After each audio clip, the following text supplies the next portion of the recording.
মন্ত্রী সুধাংশু দাস কিছুদিন পূর্বে ওনার সামাজিক মাধ্যমে হিন্দুদের পক্ষ নিয়ে একটি পোস্ট করেছিলেন। সেই পোস্টের পরিপ্রেক্ষিতে গতকাল বিধানসভায় ওনার বিরুদ্ধে বিক্ষোভ এবং কটূক্তি করেন বিরোধী দলনেতা জিতেন্দ্র চৌধুরী। আজ হিন্দু সম্প্রদায়ের লোকেরা ওনার বাড়ির সামনে কালো পতাকায় বিক্ষোভ প্রদর্শন করেন। মন্ত্রী সুধাংশু দাসের উস্কানিমূলক বক্তব্যের প্রতিবাদ জানিয়ে বিধানসভাতে কালো পতাকা দেখিয়েছিলেন। মন্ত্রী সুধাংশু দাসের উস্কানিমূলক বক্তব্যের প্রতিবাদ জানিয়ে বিধানসভাতে কালো পতাকা দেখিয়েছিলেন বিরোধী বিধায়ক। তারই প্রতিবাদ জানিয়ে আজ বিরোধী বিধায়কের বাড়ির সামনে হিন্দু ভাইরা কালো পতাকা সহ বিক্ষোভ প্রদর্শন করছেন। বিরোধী দলনেতা তথা সিপিএম বিধায়ক জিতেন্দ্র চৌধুরী বাড়ির সামনে হিন্দু ভাইরা একত্রিত হয়ে বিক্ষোভ প্রদর্শন করেন।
আপনারা জানেন আমাদের মন্ত্রী মাননীয় সুধাংশু দাস ফেসবুকে একটা পোস্ট করেছিল।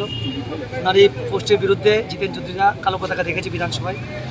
তো আমার প্রশ্ন জিতেন চৌধুরী মহোদয়ের কাছে যে কলকাতার যিনি মেয়র ফিরহাদ হাকিম উনি যখন বলেছিল যে মুসলিম ঘরে জন্ম নেওয়া প্রত্যেকটা মানুষ অবাগা হয়, তখন তিনি কেন প্রতিবাদ করেনি? যখন আমাদের রাহুল গান্ধী কংগ্রেসের নেতা রাহুল গান্ধী বলেছিল হিন্দুরা হিংস্র হতা হয়, তখন তিনি কেন প্রতিবাদ করেনি? ভারতবর্ষে থাকতে হলে হিন্দুদেরকে সম্মান করতে হবে এবং ওনাকে আমরা আজ আমরা বিক্ষোভ চাইলে যদি উনি ক্ষমা না চাই, আমার ত্রিপুরাবাসীর কাছে রাজ্যবাসীর কাছে ক্ষমা চাইতে হবে। হিন্দুদের বিরুদ্ধে অপপ্রচার আমরা মানবো না। ওনাকে এটা বলতে চাই যে ভারতবর্ষে থাকতে হলে সনাতনকে সম্মান করতে হবে, সনাতনকে রক্ষা করতে হবে, সনাতনকে শ্রদ্ধা করতে হবে। এর জন্য আজ আমরা এখানে সমবেত হয়েছি।